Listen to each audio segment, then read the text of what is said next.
Each week when you join us here on CBS Saturday Morning, you get to know a little bit about us simply by seeing our interactions. Well, now Michelle is sharing even more in her new memoir, Belonging, a daughter's search for identity through loss and love. She takes us through her journey to connect to the mother that she never knew. And the two of us got together recently to talk about it. That meant I got to put Michelle in unfamiliar territory, answering questions instead of asking them. All this for Michelle Miller. I know, just for little old me. I know, so that's used to the the thing. tables being turned. I can't believe we're like here. After 3 decades in TV broadcasting, Michelle Miller has developed a talent for telling stories. I have never shied away from telling the stories of my people or other people cast in a forgotten light. Who don't have the voice that you do, and you get to raise their voice. I love telling those stories. But when it came to sharing her own, Michelle needed to be convinced. You know, it's just like, little old me, what would anybody want to read my story about? In 2020, she gave viewers a glimpse of the answer in a personal essay reacting to the murder of George Floyd. I was raised in South Central Los Angeles, the product of an interracial union that my father celebrated and my mother, to this day, does not acknowledge. The piece caught the attention of publishers from HarperCollins, who encouraged her to write a book, something longtime CBS colleague Anthony Mason had been telling her to do for some time. He said the opening line is, "I am my mother's secret." And I remember like thinking, whoa, that is why I live out loud. Because for so long in the back of my mind, I've been somebody's secret. Someone's kept me small. I'm unacknowledged. It's like finding that place of belonging is what I always yearned for. Michelle shares her journey to find it in the aptly titled Belonging, written with Rosemarie Robotham. It begins in Los Angeles. Born in 1967, the daughter of Ross Miller Jr., a prominent African-American surgeon who, as Michelle discovered in 2013, spoke to CBS News after he tended to Robert Kennedy the night he was assassinated in 1968. There were a mass of blood, and he had head injuries. The extent of them could not be ascertained immediately. Her mother is another story. So my dad would always describe my origin in the third person. Okay. Your mother and your father fell in love, and they had you. And your mother couldn't stay with us. So that's why we live with Big Mama. That's your dad's mom. My dad's mother. The reality of it was that my father was married to someone else. I presume it was a very unhappy marriage based on a number of factors. The relationship between Ross and Michelle's mother, who she refers to as Laura Hernandez in the book, began at the hospital where they both worked and resulted in an unexpected pregnancy. Michelle writes, "She went into labor early one morning and pushed me into the world. That afternoon, Laura discharged herself from the maternity floor and went home to her family." She was Hispanic. She presented white. She never told anyone on that side of her family. This photo of a 1-year-old Michelle taken in secret is the only one she has with both her parents. Until she was 6 months old, family friends in Alabama had cared for her. From that point on, her dad would be a constant presence in her life, but she was raised by his mother, Beatrice Burson Miller, Big Mama to Michelle. She was 72, 73 years old when she came out to get me. She came out and she's like, "That's my baby. That's my baby. She's coming home with me." This is where I grew up. On a quiet street in the Vermont Knolls section of Los Angeles, better known as South Central. I mean, I used to play football with my cousin Tommy on this lawn.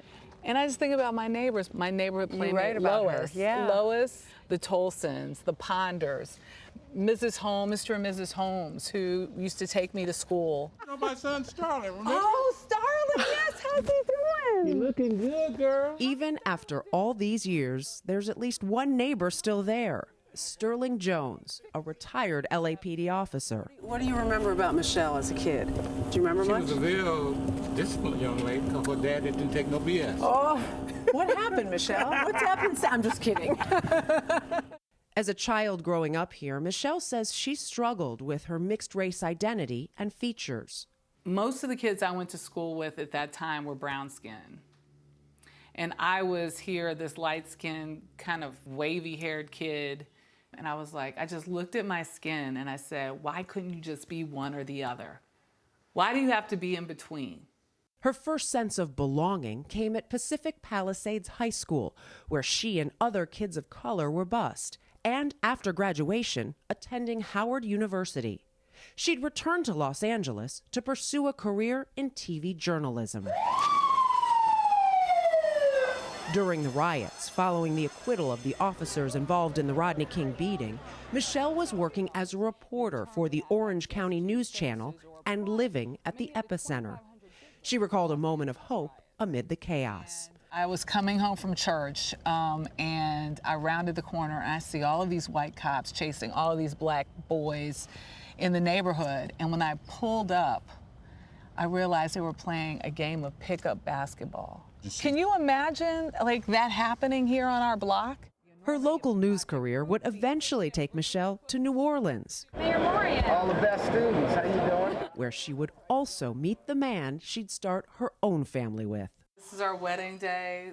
We're front page of the look Times-Picayune. so happy. It was, wasn't it happy? Michelle, how on earth did you date the mayor? There's a whole story, there's a whole chapter Yeah, there is. about that.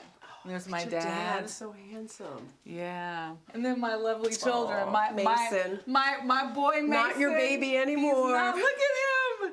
And then Margot, she's a star setter for her volleyball team. Neither one your babies anymore. No. Well, they're always your babies, I guess. They right? are. But it's a photo not on the wall. The decades spent searching for her mother's acceptance that is the defining through line of belonging. At their first of numerous clandestine meetings, Michelle writes her mother told her, "I can't acknowledge you publicly as my daughter. That's just how it has to be." I feel sorry that she has been hiding all these years from this. In the end, it's through Michelle's search for belonging that she hopes others may find theirs. So many people have a version of the story, and in particular, so many people of color. And acceptance and belonging matter. They matter. And people have got to get with understanding that we belong to a race of people, human beings. We're a beautiful, mixed, diverse, incredible human race. But get over hating somebody. Get over feeling that, folks can't be accepting of one another for their differences. Get over that. Get over it. And it just burns me up that we don't.